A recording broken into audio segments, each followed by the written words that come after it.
With millions of motorists driving the streets and freeways of Los Angeles every day, police pursuits aren't that uncommon. But even the most seasoned California Highway Patrol officers weren't prepared for the chase you're about to see. I was at dinner with my family when we got a call from the television station that there was a pursuit. It wasn't a usual pursuit, it was a bus. That's right, this tour bus. And by the time this video footage is shot, the man behind the wheel has already driven over 100 miles from San Diego to Los Angeles. This wasn't your usual criminal. This was somebody that went into a San Diego tour bus company and applied for a job. And they turned him down. They said, look, you don't have the qualifications. You don't have the experience. So he stole the bus. And I have to tell you, that guy really knew how to drive a bus. With dozens of patrol cars in pursuit, the bus rockets down the freeway, often at speeds over 80 miles an hour. I think about chasing cars, motorcycles, not 18-wheelers or Greyhound-style buses. So this was unusual for me. I mean, does our training cover it? The dynamics are the same pretty much, but this kind of vehicle, that was kind of off the charts in my mind. That was probably the most unique pursuit I've ever been in or seen or observed. I'm not exactly sure how much these things weigh, but you're talking at least 5-6 times more than my patrol car. And if chasing a tour bus down the freeway isn't unusual, consider the driver's bizarre behavior as he navigates surface streets. On Los Feliz Boulevard, he's making a U-turn, narrowly missing that light standard. This is a 30,000-pound bus being pursued by highway patrolmen. Police pursuing the stolen bus know the driver poses a serious threat to the public and the officers as well.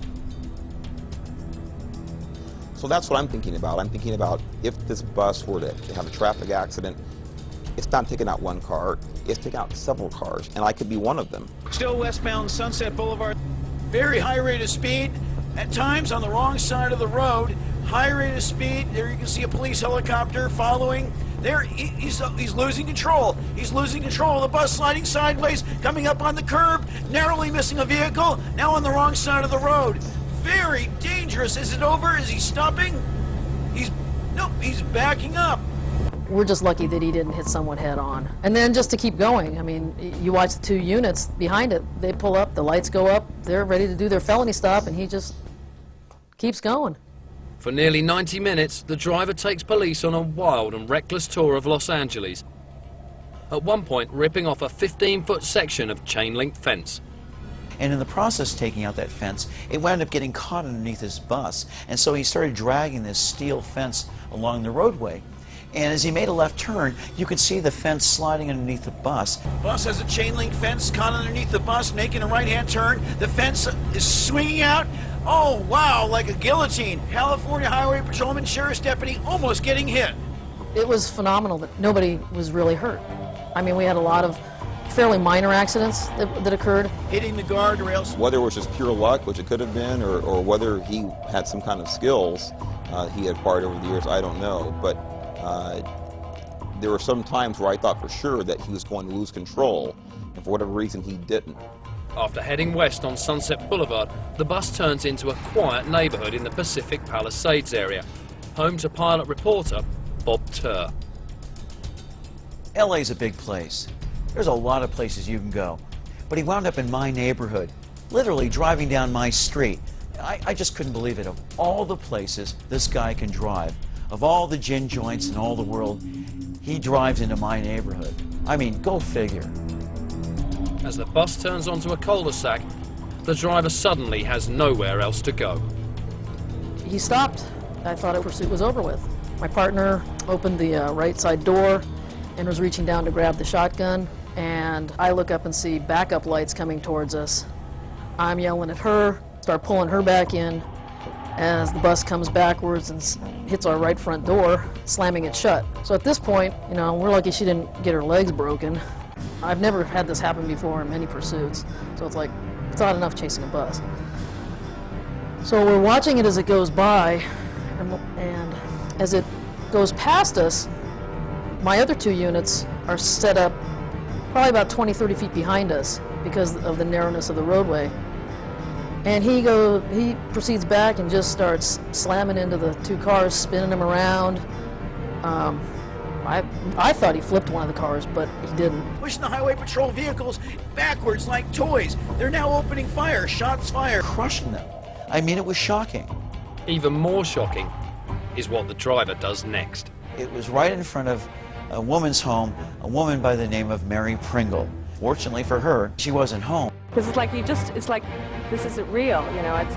You just want to blink and no, this isn't happening. And yeah, it is happening. Is he going to stop? No, backing up. The bus is backing up on the curb, across the grass, into a home. After the bus crashed into the house, you see the officers, myself included, go up and basically form like a semicircle around the bus. And it was chaotic. You're trying to yell at him, you don't know if he's going to go forward, if he's going to stay still, and he's unpredictable at that point, big time. There's a point where you see one of the officers grab a crowbar and start beating the door to get in. So we were able to do that relatively quick. Pulled the gentleman out, laid him on the ground, put him in handcuffs, and he just looked up at me. And it was like he wasn't there. It was just vacant, just totally emotionless, totally like nothing had happened. The suspect is identified as 27-year-old Felipe Ataragasti Ferrer. The reason he ran, based on what he said, was he knew he had stolen the bus. He rambled a lot. He was afraid of being caught. Then he got in a lot of accidents, and as the pursuit went on, he wasn't going to stop, no matter what, until he was caught. And that was basically what he said. You know, I was going to keep going until I got caught. I wasn't going to stop. You weren't going to take me, basically. Ataragasti Ferrer was charged with and later convicted of grand theft auto, felony evading, assault with a deadly weapon, attempted murder of a police officer, and numerous other traffic violations. Found mentally incompetent, he spent 10 years in a lock-up facility before being released in 2005.